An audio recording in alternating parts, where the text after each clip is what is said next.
e eu te digo que tu és pedra, e sobre essa pedra edificarei a minha igreja. Olha, meus amados, o que o discipulado faz com Pedro? O nome dele era Simão. Simão quer dizer caniço, aquilo que não sabe para onde quer ir, aquela pessoa incerta. Já viu aquela pessoa que um dia ela é fervorosa, ela é cheia do Espírito Santo, no outro dia ela caiu na fé, ela abandonou Jesus, num dia líder de excelência, no outro dia a pessoa não quer mais nada com Jesus Cristo, porque a pessoa é como um caniço, não é verdade? Ela fica balançando, não sabe para onde ela vai. Assim era Pedro. Mas agora, olha o que Jesus faz com ele. Você agora não é mais Simão, mas eu te digo que tu és Pedro, e sobre esta pedra edificarei a minha igreja. Jesus faz de Pedro agora um discípulo. Pedro se sente honrado, abençoado. Pedro tinha o temperamento de fazer afirmações poderosas, como em Mateus capítulo 26, 33. Ainda que todos te abandonem, eu jamais te deixarei, foi o que Pedro falou para Jesus. Mas quando Jesus tinha que ir para Jerusalém para ser condenado, pregado, fazia parte do projeto da salvação da humanidade, era plano de Deus que Jesus morresse na cruz do Calvário. Jesus chama os discípulos e olha para cada um deles e fala assim: é necessário que eu vá para Jerusalém, lá eu vou ser entregue nas mãos das autoridades, lá eu vou ser traído, lá vão me condenar, lá vão me crucificar, eu vou morrer. Quando Jesus falou isso, Pedro dá brecha para o diabo, Pedro dá brecha para o inimigo. Ele fala: que é isso, Jesus? O senhor está enganado, o senhor não vai para Jerusalém não, e não fica com medo não, Jesus. Esse é Pedro. Ninguém põe a mão no Senhor. Ai daquele que se aproximar do Senhor, deixa comigo, eu resolvo a parada. Jesus olha para Pedro e fala: arreda para trás de mim, Satanás, porque você cogita das coisas dos homens, não das coisas de Deus. Porque Jesus era necessário que Jesus fosse a Jerusalém para morrer na cruz, porque se não morresse na cruz, nem você nem eu estaríamos aqui agora. Mas Pedro agora, aquele Pedro que dá uma brecha. Quando Pedro fala: Senhor, ainda que todos te abandonem, jamais te deixarei, Jesus olha para ele e fala assim: Pedro, pois eu vou te dizer uma coisa, antes que o galo cante, você vai negar 3 vezes que você me conhece. Jesus avisou Pedro. Este Pedro de confissões de fé poderosas, a falsos atos de bravura, como no momento em que Jesus estava sendo preso, lá no Getsemane. Pedro aproxima do soldado de Malco que ali está, arranca a espada e corta a orelha do soldado. Jesus tem que socorrer o soldado, colar a orelha naquele homem que Pedro havia agredido.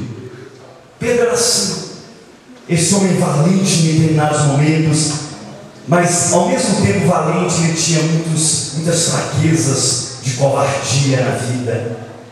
O seu falso gesto de bravura se traduz na maior covardia quando Jesus é preso. Todos fogem. Quando Jesus é preso e é levado para a casa de Caifás para ser interrogado, todo mundo foge, abandona Jesus, inclusive Pedro. Jesus é levado, ali estão interrogando a ele, já tinha a sentença era a pena de morte por crucificação. Pedro então se aproxima sorrateiramente de um pátio ali perto da casa do sumo sacerdote. Havia algumas pessoas ali, e a conversa na cidade era só essa: prenderam a Jesus, prenderam aquele que disse ser o Filho de Deus, olha, vai ser condenado. Era a única conversa na cidade, aquele burburinho na cidade. Pedro chega naquela praça, naquele pátio, e ali tem um braseiro, uma espécie de uma fogueira. As pessoas estão ali se aquecendo no frio daquela noite, e todos conversando. Pedro chega sorrateiramente, se aproxima e está ouvindo as conversas. De repente alguém olha para Pedro e fala: opa, peraí, você é um deles. Pedro olha e fala assim: que é isso? Eu não conheço, não sei do que você está falando. E eles continuam batendo papo, e ali está Pedro. De repente outra pessoa olha e fala assim: não, você é um deles, você se parece com ele. A Bíblia diz que Pedro agora grita: me deixe embora.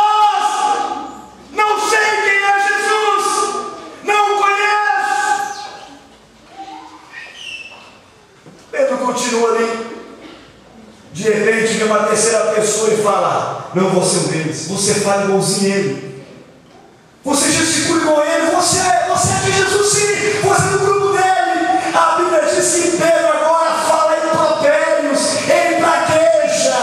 Sabe o que Pedro fala? Mas que desgraça! Me deixe em paz. Eu não conheço aquele sujeito. Ele tem que morrer mesmo. Quando Pedro nega Jesus pela terceira vez, o galo canta. Quando o galo canta, Pedro ouve, ele se lembra. Ele me avisou que eu ia trair ele. Ele disse que eu ia negar ele. Antes que o galo cantasse, eu ia negar 3 vezes. Irmão, eu ando com Jesus há 32 anos. Se eu tentasse negar Jesus hoje, eu não conseguiria.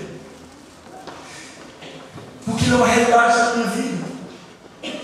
Porque não é a realidade da sua vida. Você pode sair daqui hoje, ir para o mundão, fazer tudo errado. Mas todo mundo que te ver vai saber que você um dia andou com Jesus. Porque essa marca está na sua vida no tempo da eternidade. E ninguém pode tirar isso de você. Eu fui comprar no Walmart e cheguei lá. Eu olhei para uma moça. Estava eu, o pastor Virgínio. E eu falei: aquela moça querida, você é de Jesus, você parece com Jesus. Você sorri igual Jesus. Falei com ela. Quando eu falei isso, ela começou a chorar e eu fiquei meio sem graça. Eu fiquei meio assustado. Eu falei: querido, o que foi? Ela disse assim: um dia eu andei com Jesus. Eu estou afastado do Evangelho. E eu orei por ela e disse: volta. O Senhor não abre mão da tua vida. Porque a marca de Jesus, ela está nas nossas vidas no tempo e na eternidade. Pedro sai dali. Aliás, quando ele nega, há um desespero, porém Jesus passa por aquele lugar, porque ele está preso. Eles haviam batido, machucado Jesus. Já haviam arrancado suas vestes e colocado vestes profanas nele. E Jesus tinha que passar para ser preparado para a morte. Jesus necessariamente tinha que passar por aquele pátio. Quando Jesus passa por aquele pátio, ele encontra Pedro. O olhar de Jesus encontra o olhar de Pedro. O mesmo olhar de amor. Jesus não diz uma palavra, não fala nada, apenas o olhar de um contra o outro. Quando o olhar de Jesus encontra Pedro, Pedro chora amargamente, ele sai dali chutando as pedras. Pedro entra pelas praias do mar da Galileia, passa por aquelas palmeiras, chorando, angustiado. Pedro se desespera. Pedro, que havia sonhado com revoluções de amor, Pedro, que havia sonhado com discipulado, agora atravessa a praia cambaleante, chorando, desesperado. Sua mente o acusa e o reduz a nada. Negaram o mestre, negaram o seu próprio nome. Pedro, pedra, fagulha de pedra, pó. Pedra nada, seu nome é uma mentira. Pedro não é pedra, Pedro não é pó. Está arrebentado em vangalhos. Negou tudo. Negou aquele que havia mudado sua história, sua vida. Pedro está acabado, arrasado. As noites que se seguem, o pega insone. Ele tenta dormir, mas não consegue. Ele rola na cama de um lado para o outro. A noite inteirinha, Pedro escuta o galo cantar. Cada vez que o galo canta, ele estremece, ele se lembra: não sou dele, não conheço, não sei quem é ele, não importune, ele tem que morrer mesmo. Pedro se desespera. Pedro desiste de tudo. Pedro desiste das revoluções de amor, do ministério, do reino de Deus, de ser pescador de almas. Desiste de ser discípulo. Pedro desiste de tudo, irmãos, porque antes de mais nada havia desistido de si mesmo. Quantos aqui já não desistiram da sua caminhada? Talvez você que eu vim fazer aqui hoje? Você veio, querido, porque Deus não abre mão de você. Talvez o diabo lutou para você não estar aqui hoje, mas você está porque Deus determinou. Você vai ter encontro comigo hoje. Quantos aqui não desistiram de ser diácono? Deus te chamou para ser um diácono, uma diaconisa. Deus te chamou para ser um líder de célula. Deus te chamou, quem sabe, para fazer parte do ministério sagrado, da pregação da palavra. Deus te chamou para tocar, irmão Cesário. Quantos músicos já não passaram por esse altar e hoje nem sequer os senhores são mais? Quantos líderes desistiram de tudo? E alguns, que é o pior, desistiram até da salvação, porque acharam que o reino de Deus é difícil demais para eles continuarem andando, caminhando e servindo a Deus. Você pode até ter desistido da vida, do ministério, de ser discípulo. Talvez você se ache um fracassado, um pecador que não tem mais jeito para você. Talvez o pior dos piores. Até mesmo pensa que o reino de Deus é difícil demais, que você não vai conseguir, e por essa razão até já está desistindo de ter uma vida santa. Quantos depois de um encontro com Deus, depois do culto, uma vigília de oração, um culto do Espírito Santo, um culto pentecostal, foram impactados, voltaram com novos propósitos, novas perspectivas, novos objetivos. Eu vou consertar minha vida, eu vou ser de Deus, eu vou fazer tudo que for para agradar a Deus. Você tinha isso na sua alma, mas basta um tempo passar e você esfriou, e todos esses propósitos caíram por terra. Você abandonou tudo, desistiu de tudo.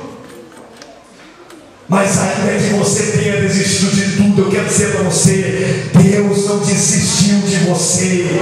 Deus não abriu mão de você. Você é importante e é especial para Deus.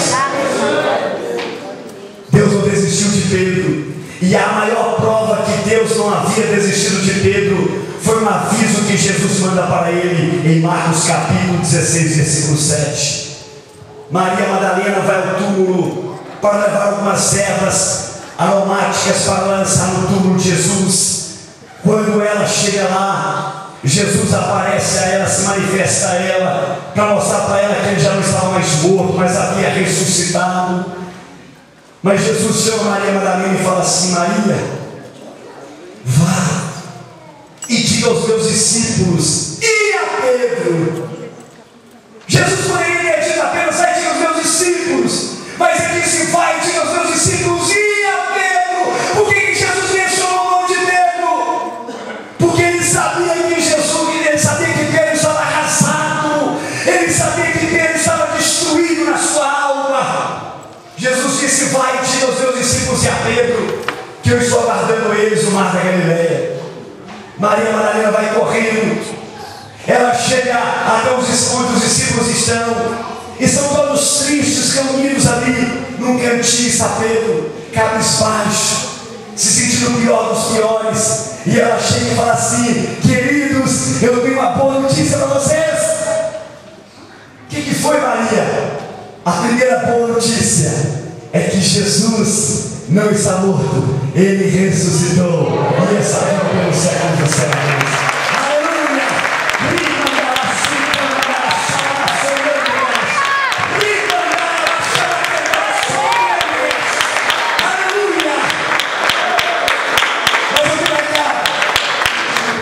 Mas eu tenho um recado para vocês, mas especial para Pedro.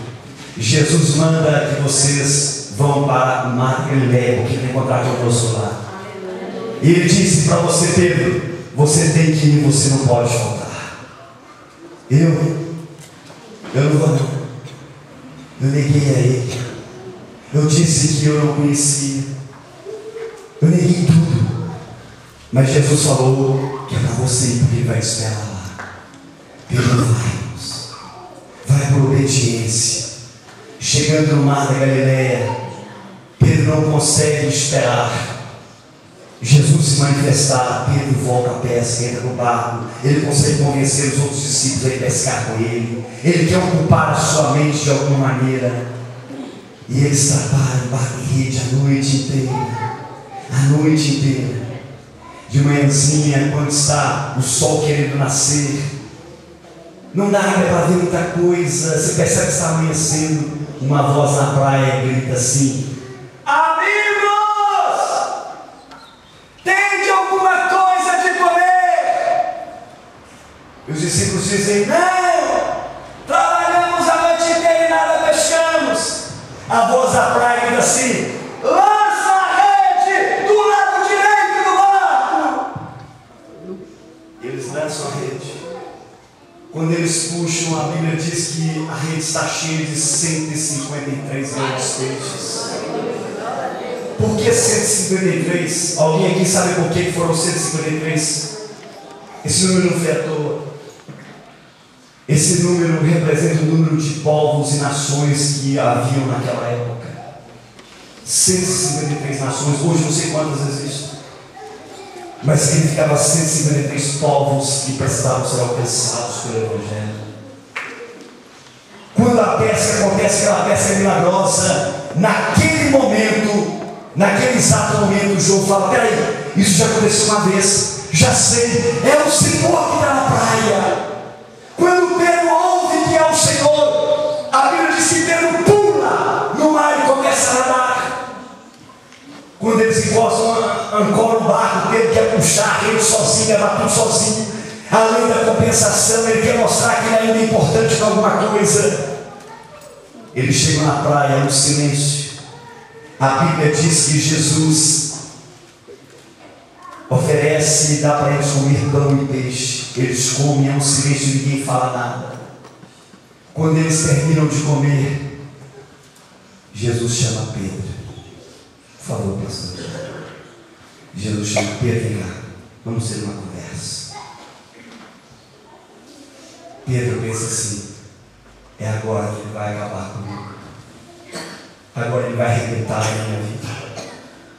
Agora ele vai apontar o dedo, botar o dedo na minha cara, vai me humilhar na presença de todo mundo, vai dizer que eu não presto, vai dizer que eu sou um covarde e fraco.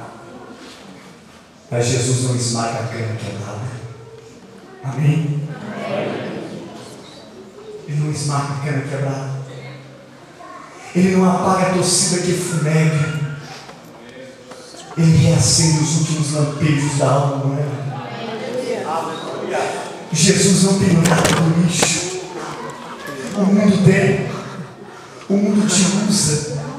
O mundo te suga, moço, moça. O mundo arrebenta com a sua juventude. E quando você não serve mais, o mundo te chuta, te joga no lixo da vida. E alguns no desespero partem até no suicídio. Mas Jesus não, ele não esmaga a cana quebrada. Ele pega os bagaços humanos e fazemos homens e mulheres de honra.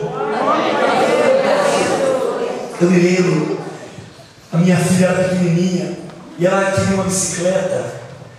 E eu tinha feito culto na igreja e eu saí, ela era pequenininha, devia ter uns 2 anos, mais ou menos 2, 3 anos. E eu fui com o pastor na cidade, eu tinha deixado meu carro estacionado ali no contorno, naquela nossa igreja da floresta. E eu fui ali na rua São Paulo, ali entre Caeté e Santos Monte, tinha uma casa na loja, parece que a loja estava bacana, alguma coisa assim. E eu tinha visto as bicicletas, eu fui lá para ver o preço para uma bicicletinha para minha filha. Quando nós estávamos voltando, eu desci na rua São Paulo, que é contorno, porque lá é muito movimentado, e ali tem aqueles hotéis de prostituição. E eu vi que na nossa frente foi uma moça. Ela estava vestida de uma forma muito estranha. E eu percebi que ela ia entrar naquelas casas de prostituição. Quando ela foi entrar, ela fez o nome do pai. E eu comentei com o pastor do meu lado, eu falei: meu Deus, está fazendo tudo errado. Está indo para prostituir. Entra naquele lugar correndo risco de apanhar, correndo risco de pegar uma doença, correndo risco de ser agredida por alguém, correndo risco, sabe, de até morrer naquele lugar, ser humilhada, vai fazer tudo errado, mas, sabe, ainda se cruza, sabe, pedindo quem sabe ao Deus que ela crê para fazer um milagre, para proteger ela. E aí eu olhei para aquele o pastor não disse assim: pois é, vai aí, estraga a vida, acaba com tudo. Depois, quando não serve para mais nada, quando os homens não dão um centavo mais por ela, aí ele vai falar assim: vai morar debaixo da ponte, vai virar mendiga. Mas quando eu falei assim, quando não serve para mais nada, aquele pastor meu para mim falou assim: é quando não serve para mais nada, vai para uma igreja evangélica, entra lá arrebentada, destruída, mas encontra um Deus de braços abertos.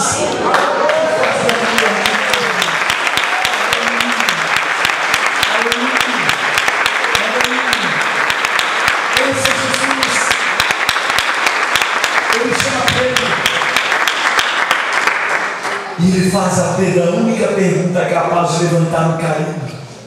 Ele faz a Pedro a única pergunta capaz de reerguer o que está achatado. Ele olha para Pedro e fala assim: Pedro, tu me amas? Só o amor responde à altura da fidelidade, irmãos. Só o amor responde à altura da santidade. Só o amor responde à altura de uma castidade dentro do casamento, nada mais. Não é o seu privilégio, não é o seu legalismo. Só o amor é capaz de fazer você e eu sermos fiéis, tementes a Deus. Tu me amas? Pedro diz: Jesus, eu te amo. Eu esqueci de um detalhe: ali havia um braseiro também. Os únicos dois lugares na Bíblia que aparece a palavra braseiro é quando Pedro nega Jesus e agora ali ao lado da praia, porque Jesus vai curar a mente de Pedro. Ele prepara o mesmo ambiente, a mesma missão de quando Pedro negou ele. Jesus acende um braseiro também para curar. Tu me amas? Pela segunda vez Pedro olha e fala: Senhor, eu te amo. Jesus olha pela terceira vez e fala assim: Pedro, tu me amas? Por que Jesus perguntou 3 vezes? Para curar Pedro, porque Pedro havia negado Jesus 3 vezes. Quando Jesus pela terceira vez: tu me amas, a Bíblia diz que Pedro olha para ele e fala: Senhor, tu sabes todas as coisas. Tu sabes que eu te neguei. Tu sabes que eu disse que eu não te conhecia. Tu sabes. Mas Jesus, o Senhor sabe que eu te amo. Jesus disse: claro que eu sei que você me ama. Apacenta as minhas ovelhas.